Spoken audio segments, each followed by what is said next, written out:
నమస్తే, తెలుగు రాజ్యంకి స్వాగతం. నేను మీ సంధ్య.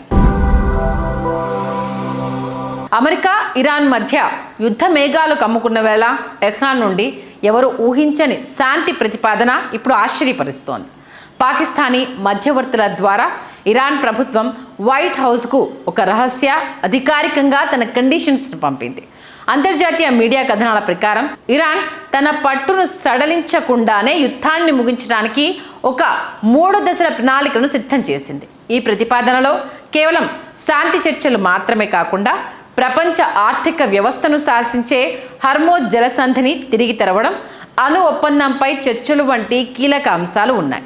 ఇన్నాళ్ళు యుద్ధం వైపు అడుగులు వేసిన ఇరాన్ ఇప్పుడు దౌత్యం వైపు మొగ్గు చూపడం వెనుక ఉన్న వ్యూహం ఏమిటనేది ఇప్పుడు ప్రపంచ దేశాలను ఆలోచనలో పడేసింది. అసలు ఈ 3 ప్రతిపాదనలు ఏంటో ఒక్కసారి చూస్తే, మొదటి దశ యుద్ధ విరమణ, లెబనాన్ ఇరాన్ రక్షణపై అల్టిమేట్. ఇరాన్ పంపిన ఈ ప్రణాళికలో మొదటి మరియు అత్యంత కఠినమైన దశ ఏంటంటే యుద్ధం పూర్తిగా ఆగాలి. ముఖ్యంగా లెబనాన్పై జరుగుతున్న దాడులను అమెరికా, దాని మిత్ర దేశాలు తక్షణమే నిలిపివేయాలని ఇరాన్ డిమాండ్ చేసింది. లెబనాన్ జోలికొస్తే చర్చల ప్రసక్తే లేదు అని స్పష్టం చేస్తూ ఇరాన్ ఒక పవర్ఫుల్ అల్టిమేటం జారీ చేసింది. తమ గడ్డపై మరియు తమ మిత్రపక్షాలపై భవిష్యత్తులో దాడులు జరగవని అమెరికా నుండి రాతపూర్వక హామీ లభిస్తేనే తాము తదుపరి చర్చలకు వస్తామని ఇరాన్ పేర్కొంది. ఈ మొదటి దశ విజయవంతమైతేనే మిగిలిన 2 దశల చర్చలు జరుగుతాయని, యుద్ధం ఆగకుండా ఏ చర్చలు జరపబోమని టెహ్రాన్ తేల్చి చెప్పింది. ఇక రెండో దశ హర్మోజ్ జలసంధి పునరుద్ధరణ మరియు ఆర్థిక దిగ్బంధనం ఎత్తివేత. రెండో దశలో భాగంగా ప్రపంచ చమురు సరఫరాకు అత్యంత కీలకమైన హార్మోజ్ జలసంధి వివాదాన్ని పరిష్కరించుకోవడానికి ఇరాన్ సుముఖత వ్యక్తం చేసింది. ప్రస్తుతం అమెరికా నౌకాదళం విధిస్తున్న దిగ్బంధనాన్ని ఎత్తివేస్తే జలసంధిని తిరిగి పారదర్శకంగా తెరవడానికి తాము సిద్ధమని ఇరాన్ ప్రతిపాదించింది.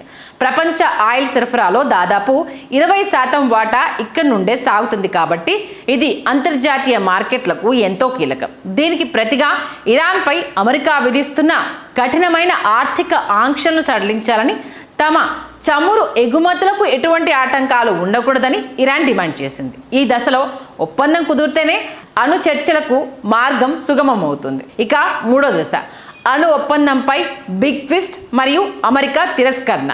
పై 2 దశలు సజావుగా సాగితే చివరకు అత్యంత వివాదాస్పదమైన అణు ఒప్పందంపై చర్చలకు కూర్చోవడానికి ఇరాన్ అంగీకరించింది. ఇది అమెరికాకు ఒక పెద్ద ఊరటనిచ్చే అంశం అయినప్పటికీ వాషింగ్టన్ దీనిపై అత్యంత కఠినంగా స్పందించింది. నేటి తాజా పరిణామాల ప్రకారం అమెరికా అధ్యక్షుడు డొనాల్డ్ ట్రంప్ తన ప్రత్యేక దూతల పాకిస్తాన్ పర్యటనను ఈరోజు రద్దు చేశారు. మేము మీడియా ద్వారా చర్చలు జరపము అని వైట్ హౌస్ స్పష్టం చేస్తూ ఇరాన్ ప్రతిపాదనలను తాత్కాలికంగా పక్కన పెట్టింది. మాకు నచ్చినప్పుడే, మా షరతులకు లోబడి ఉన్నప్పుడే డీల్ చేసుకుంటామని అమెరికా పట్టుబడ్డం వల్ల ఈ శాంతి ప్రయత్నాలు ఇప్పుడు డైలమాలో పడ్డాయి. మరోవైపు అమెరికా స్పందనతో అసహనం వ్యక్తం చేసిన ఇరాన్ విదేశాంగ మంత్రి అబ్బాస్ అరాక్చి నేడు నేరుగా మాస్కో చేరుకున్నారు.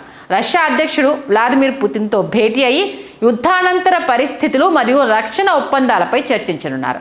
అమెరికా చర్చలకు రాకపోతే రష్యా మరియు చైనాతో కలిసి ఒక కొత్త కూటమిని బలోపేతం చేసే దిశగా ఇరాన్ అడుగులు వేస్తోంది. ఒకవేళ ఇరాన్ ఈ 3 దశల ప్లాన్ నుండి తప్పుకుంటే హర్మోజ్ జలసంధి మూతపడ్డంతో పాటు చమురు ధరలు చుక్కలు తాకే ప్రమాదం ఉంది. ఒకవేళ అమెరికా ఈ 3 దశల ప్లాన్ తిరస్కరిస్తే ఇరాన్ తన వ్యూహాన్ని మార్చి రష్యా మరియు చైనాతో సైనిక ఒప్పందాలను మరింత పటిష్టం చేసుకునే అవకాశం ఉంది. రష్యాకు అవసరమైన డ్రోన్లు మరియు క్షిపణులను సరఫరా చేస్తున్న ఇరాన్ ప్రతిగా రష్యా నుండి అత్యాధునిక ఎయిర్ డిఫెన్స్ సిస్టమ్స్ వంటిని ఆశిస్తోంది. ఇది మధ్యప్రాచ్యంలో అమెరికా సైనిక ఆధిపత్యాన్ని సవాల్ చేసే ప్రమాదం ఉంది. ఇరాన్ విదేశాంగ మంత్రి నేడు మోస్కో వెళ్లడం కూడా ఈ వ్యూహంలో భాగమేనని నిపుణులు భావిస్తున్నారు. ఇరాన్ ఈ ప్రతిపాదన పంపడానికి మరో కారణం ఆ దేశంలోని అంతర్గత పరిస్థితులు. అమెరికా ఆర్థిక ఆంక్షల వల్ల ఇరాన్ కరెన్సీ విలువలు దారుణంగా పడిపోయాయి.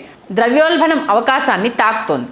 ప్రజల్లో పెరుగుతున్న అసహనాన్ని తగ్గించాలంటే ఆర్థిక ఆంక్షల తొలగింపు అత్యవసరం. అందుకే పంతాలకు పోకుండా, తన గౌరవానికి భంగం కలగకుండా 3 దశల ప్లాన్ ద్వారా దౌత్యపరమైన ముగింపును ఇరాన్ కోరుకుంటుంది. అమెరికా తన మొండి వైఖరిని వీడి చర్చలకు వస్తుందా లేక యుద్ధానికే మొగ్గు చూపుతుందా అనేది రాబోయే కొద్ది గంటల్లో తేలనుంది. హలో, తెలుగు రాజ్యం ఛానల్ చూస్తున్నారా?